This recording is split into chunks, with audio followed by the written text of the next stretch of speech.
afternoon, and welcome to the Living Well program. You can find us here every Wednesday at 1 p.m. on KATB 89.3 in Anchorage, as well as KJLP 88.9 in Palmer.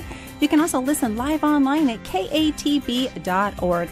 Be sure to check out our Facebook page at Living Well Radio, or you can always download our podcast available on iTunes.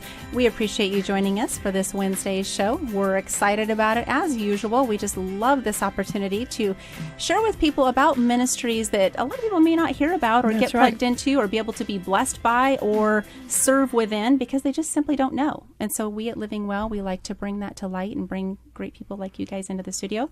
Speaking of which, let me introduce to you. We have got Scott and Jen joining us with CEF. They're going to tell us later what that stands for, but they are the family ministry coordinators for Anchorage and the Mat-Su area with CEF. So if you could just take a minute and introduce to our listeners and tell us a little bit about yourself and this wonderful ministry, we would appreciate that. So I'm Scott McKinney. I'm the Anchorage Mat-Su Family Ministry Coordinator, and my wife Jennifer. We started working with CEF about 6 months ago, and we actually started with CEF about 2 years ago when our oldest daughter went to Christian Youth in Action summer camp down in Soldotna with some other girls from the church who had been there before, and it was a great opportunity for her to learn about Jesus, learn about the gospel, and how to just share the gospel with other children and adults. And it was just an awesome opportunity that we hadn't found anywhere else available for it. Yes. Hi, I'm Jennifer. And CEF stands for Child Evangelism Fellowship, and they're a really big organization nationwide. Most people know them through the Good News Clubs because you see them all over, but they do a whole lot more than just Good News Clubs as well. So it's a pretty amazing organization. Now, you haven't always been with CEF. No. I know that something pretty awesome just happened a couple of months ago. Yeah, I finally retired after the military after 25 years and didn't want to continue working with the government or doing anything else like that. And this opportunity found Jennifer and I. We weren't looking for a second career. We were looking for a break, and some friends came to us and said that there was an opportunity to do this ministry here in Alaska, and it was just a great fit. It was a natural progression of where God had led Jennifer and us over our 21 years of marriage and just as parents. So it was just a awe-inspiring and opportunity for us to do something. And you have how many children? We have 3 children. Kaylee, who is 14, Dawson, who is about to be 12, and Grace, who just turned 8. Now with CEF, we were talking earlier, it seems like in the last couple of years you don't hear much about Child Evangelism Fellowship here in Anchorage, but you told me it is growing rapidly in the Valley and down in the Kenai area. Yeah, CEF's had a presence in the state for 30, 40 years. The Kenai Peninsula, Homer, Soldotna area, they've had a robust program, lots of teenagers, lots of families participating in it. Here in the Anchorage Mat-Su area, there's been a presence. It's not been as large as it could be. And over the last couple of months, we've been working with the other ladies who are the other coordinators. There's Cheryl Granger, who's the military coordinator for JBEAR, and Kim Walker, she's the coordinator also for Anchorage Mat-Su. So they've been working hard with this over the past couple of years. Jennifer and I just came on board with this, and we're trying to support it. And we have seen a lot of interest. We've seen increase in the number of kids that are coming forward, and parents that want to volunteer and work with it. Increases in the number of kids that went to Christian Youth in Action summer camp, and just last week we went to Camp Good News up in Willow, and we had more kids from Anchorage and the Mat-Su show up than we have in past years. So it is nice to see more families and more children, more teenagers that are actually actively looking for a ministry opportunity where they're not sitting back. Sitting in church listening to the Word of God is great, We learn from that, but actually being able to make your faith your own, go out, learn how to teach a gospel lesson, how to teach a Bible verse, and then, the wordless book. How do you actually lead a child to Jesus? How do you lead an adult to Jesus? That's a hard thing for a lot of people. They know the Scripture, they know God, they have a relationship with Jesus, but they just don't know, which step. I step off with my left foot. What's the right step? Left step. How do you do that?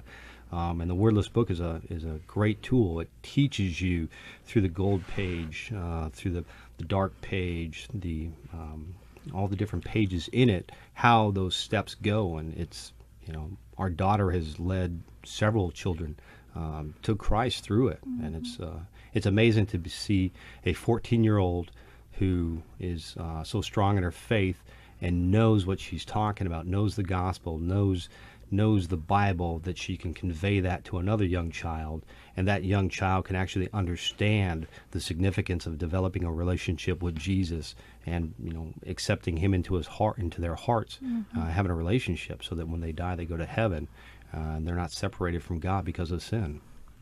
So at the camps, these teenagers are trained in all these areas. Is that my understanding? Is that correct? Yes. Christian Youth in Action is the 7th to 12th graders. They get together. It was 9 days long, and it was a long camp. We spent, I forget how many, it was like 600 minutes in training courses, actually learning about how do you present a gospel story, how do you present a missionary story, how do you present a Bible verse. So it was just, it was days of getting up at 6 o'clock, 7 o'clock, going through chapel. The kids spent 13 hours up, breakfast, lunch, and dinner, and then they went to chapel for an hour, and then they went back to devotions in the cabins and talk. So if you're looking for a program that teaches your children how to read the Bible, and then how to convey that in a organized format that people will actually understand in a coherent fashion. I mean, CYA was awesome with it. It was it was tiring for me, and I thought I could hang, but those kids they had some energy in them. How many children went? So Soldotna, the CYI there, we had I think it was between 80 and 90 teenagers that were just there to participate. That doesn't include all the adults that were there as camp counselors and other support for that. So it was awesome seeing how many adults and how many teenagers were stepping forward and actually taking this opportunity. Mm-hmm. Will there be another camp this year, or is it just one a year? There's just one CYIA, Child Youth in Action. There's just one of those a year, usually in Soldotna, but they also had one this year in Nanana. Yeah. But it was at the same time that the Soldotna one was happening. So, but it happens every year right around the end of June, or I'm sorry, end of May. Yeah. And it's all on the website too, so anyone can register. And along with getting all of this wonderful training at the camp, they also get to keep their own curriculum materials so that they can take all of their lesson book visuals and things like that. They can take that with them and do clubs during the summer. So we do different 5-day clubs during the summer, so they can be active all summer long, sharing the gospel all through their neighborhood. So do you already have camps set? Let's see, is it a camp or a club? What do you call it for the summer? What? So in the summer, they go to the camp to get trained, and then they have 5-day clubs. So it's just a week of a club for about an hour or so a day, almost like a VBS. So they would maybe not do the craft, but, pretty much everything else. And we just find some hosts that want to just open up their home or open up their yard. They go the weekend before throughout their neighborhood. They invite all the different kids to come, and then we're there, and all the teenagers, they put the club on.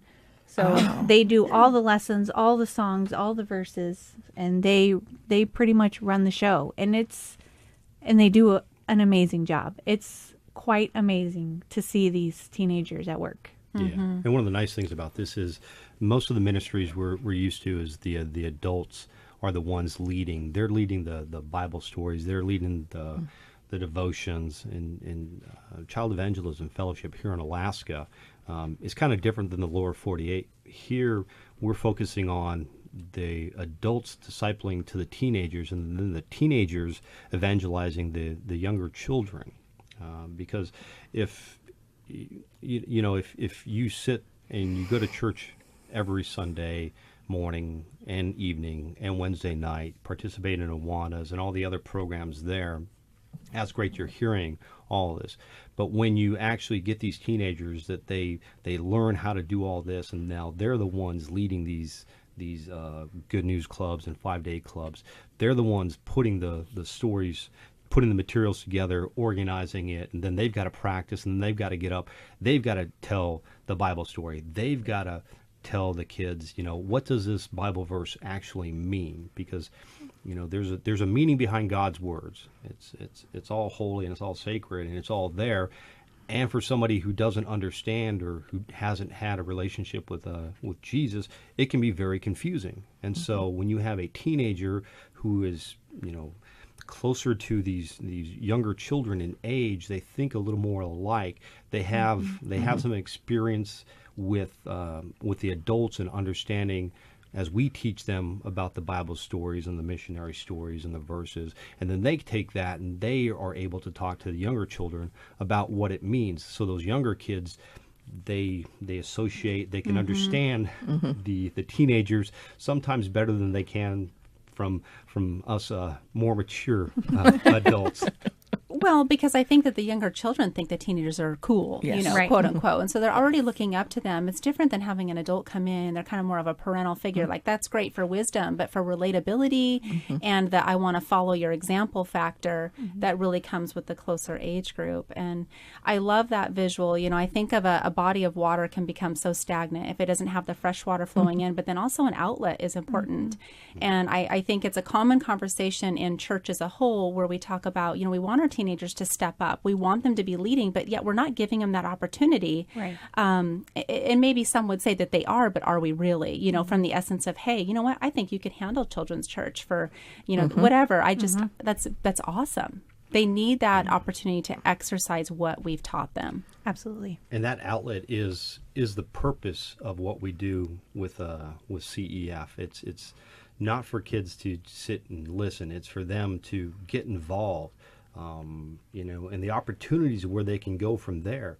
You now have teenagers that can relieve some of that stress that from the adults, because adults, we work all day, we get home, and now we've got to go do, maybe it's leading an Awanas club where we have lots of energy and, we're called to doing that.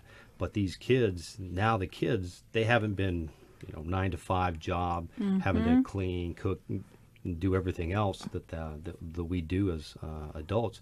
These kids now are able to be the ones that are leading these devotions, these different clubs, and that's the whole point to it. Not to replace the adults, but to enable the children so that they learn and they grow, and as they grow, they can make that transition from a child who has sat through church to a young adult who has walked with God, who's, talked with Jesus, who understands. So when somebody asks them a hard question, they know an answer. They can respond to it. Right. Because we had one young lady, she wasn't going to sign up for CYIA, but she had something happen to her. Somebody asked her a question, and she was kind of, she's a very smart young girl, but she couldn't answer the question. So she talked with her mom, and she came to camp, and it was amazing watching this young lady as her eyes were open, and just that Holy Spirit came on her. So now that when she's talking with somebody, she has a logical, organized, biblical based point of reference to answer a question. Because if we look at what's going on nowadays, it's not times where everybody's lifting up Christ. It's not times where everybody's running to churches to say, "Hey, I'm a Christian," and we actually have moral values. It's a time where we're backsliding into sin, and we need the future is always in the children. And if we can't give the children the opportunities and have our children as leaders, then we're going to have some trouble. Maybe some of us adults need to go to the camp. Well, I tell you, it has increased my confidence and my boldness as an adult to see my daughter. So she first went to camp last year, and then we didn't really know where to go from that.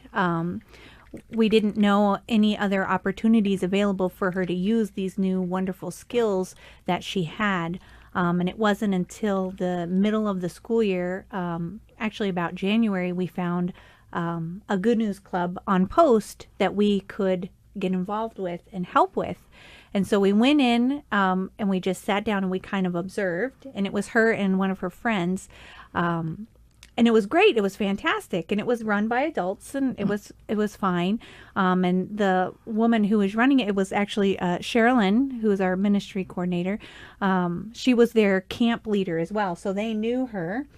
And after it was over, she was like, "Okay, girls, you guys want to do the lesson next week?" And I was like, "Oh, well, let's not go so fast. Give them some time to study." And they both looked at me and they said, "No, this is what we were trained to do. We're ready." Wow. It was amazing. Oh my I goodness. still get chill bumps thinking about that because it was amazing. And they were ready. So what's a Good News Club? So the Good News Clubs are after-school clubs where the teenagers and adults who've been trained in the CEF materials present the stories, the gospel of Christ to the children. The interesting thing about it is most of them are held in public schools after school hours in public school facilities.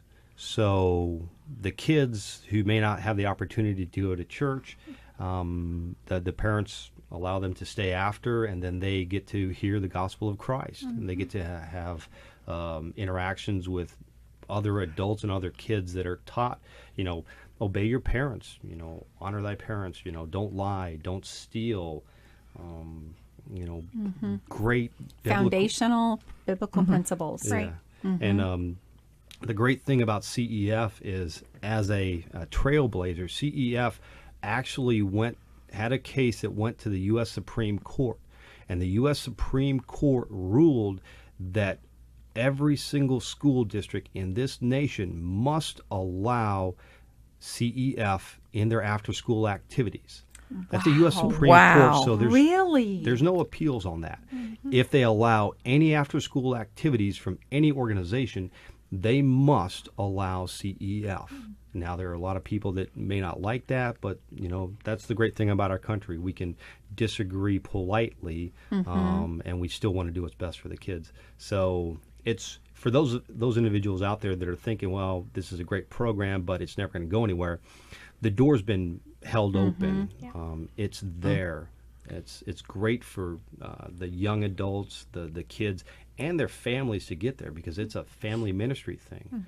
So I'm going to put you on the spot, and if you don't have the answer to this is totally fine. But if you had to estimate what percentage of our schools right here in the Anchorage-Matsu area currently have a Good News Club? I think it's less than 10% that have Good News Clubs. So there's a good amount of opportunity. Absolutely. Yes. Kim Walker, her job as the CEF coordinator, she works with the Anchorage and the Matsu school districts, and she coordinates with the schools and everything to get these schools ready so that when we have clubs, when we find adults, when we find the teenagers that want to host a club or do a club, Kim goes in and she's got everything ready for them to go in there, and then she partakes in those clubs also. And then on base, the U.S. military, the Department of Defense, we have clubs on base also. So that's where Sherilyn Grainer, her job is to make sure that we can get everything done so that we can do it in accordance with DoD policies on a military base. And it's just awesome that everybody thinks that, no, you can't do this because of misconceptions about what the U.S. Constitution says about the freedom of religion. No, it doesn't, and yes, it's there. So there's really nothing stopping anybody who wants to partake in a Good News Club, a 5-day club during the summer, or adults who want to come down to Christian Youth in Action to volunteer as a counselor, or like last week we were up in Willow at Camp Good News volunteering for there. So if you're looking for something, if you felt that calling on you, it's there. There's the four of us, the military, the coordinators, we do all the heavy lifting. If you have a will, we have a way to get you connected and then get you into this ministry so that you're, doing God's work and not sitting back and just listening to the Word. So how could parents or teenagers get in touch with you? Do you have a website or a Facebook page? Are you on Instagram? Snapchat? Hey, you're doing good, Betty. I'm trying to think of all Twitter. You covered them all. So, no. No, we are on, CEF Alaska has their website, and that is cefalaska.com, and that is for, all of Alaska. So Soldotna, Kenai, Anchorage, Matsu, and Fairbanks. So all of that is within that website. And then if you want to contact us, the family ministry coordinator, Scott and I, you can do that. You can email us at cef.family.ministry.ancmatsu@gmail.com. And you can also contact, we have another email address for, if you have looking for information about anything else going on within CEF, you can contact them at office@cefalaska.com. Because we were talking about the camps and CYIA and the Good News Clubs and the Camp Good News and the 5-day clubs, and those are wonderful and fantastic. And CEF also, especially in Alaska, they have a rural ministry where they actually go out to the villages and do these different clubs. They're taking the teens out to the villages to do all different kinds of clubs like this as well. And actually next week, that's where we are going. We are going out to Wrangell, and we are going to do a 9-day club for them as well. Wow. So very exciting, big opportunities, and they're getting into more and more places all the time, more and more villages every year. So. And that rural ministry is an interesting opportunity also, because a lot of organizations, they'll go out and they'll have community, they'll do 5-day clubs and Good News Clubs after school. But CEF has a built-in missionary program here in the state of Alaska, and this isn't a new program. This is a well-developed, mature program. CEF has been into over 50 villages throughout the state of Alaska since its inception. This year alone, we're going to 10 separate villages, and these villages we fly out, set up. The churches in the villages invite us in. We have a relationship with them. And then the family that goes out, the family and the teens, very small, usually about 5 people that go out, they'll do a Good News Club for them. And this is a... it's a flyaway VBS. We come out there and it's intensive. They live with the families. They get to talk with the kids, and it's just something that may not be available in the villages. And Jesus told us to go out and spread the good news. And here in Alaska, I mean, 75% of the state's not accessible by roads or railroads, and it's all flying. So CEF has this opportunity.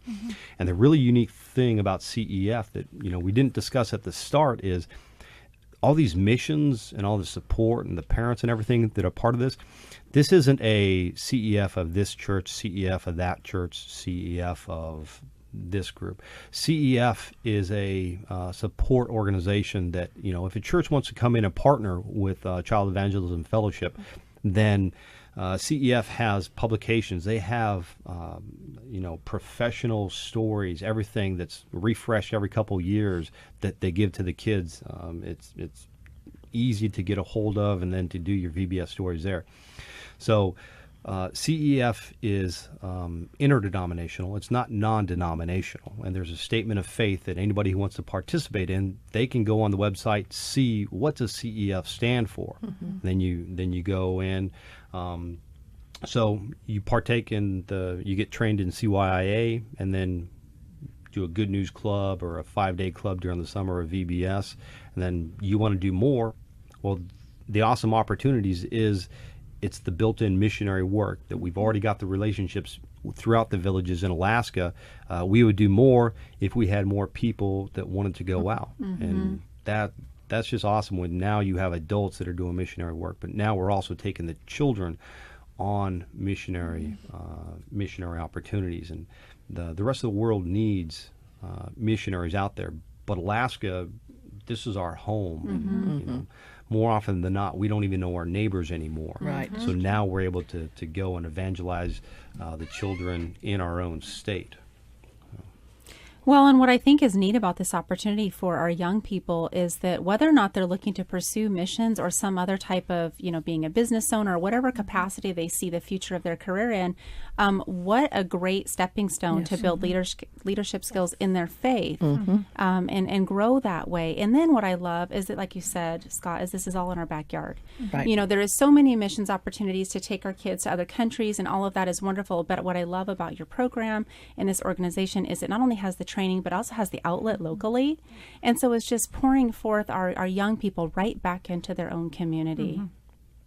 You have anything to add to that, Betty, Nope. before we end the show? Okay. Anything else you guys want to share with our listeners before we close up the show?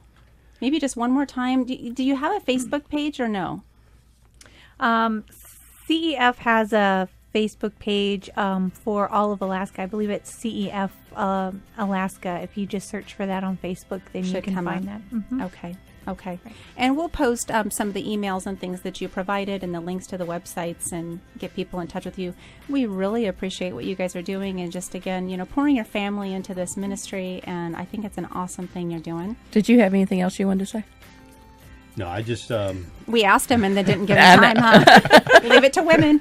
No, always being gracious and let Jennifer go, because I don't know how many people actually know, but how much Jennifer does with the program here. So this is not just Jennifer's main focus. She's a homeschool mom through Classical Conversations, raising our 3 kids, everything that she does with our church.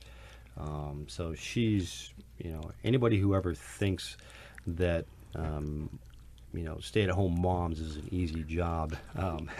Take a walk in her shoes for half of a day, and then take a break and go back to your job. So it's just great, and that I'm married to a beautiful woman that's 21 years. So guys, treat them right, because. I love it. I'm glad we gave you time to say that. Absolutely. Well, thanks again so much for joining us here on the show today. Thanks for having us. Thank you for having us. Yes, and we just want to thank our listeners for taking time out of their day to join us for this 30 minutes. Hope you've enjoyed it, and we will post links to how to get in touch with these wonderful folks with CEF. And join us again next Wednesday. Thank you.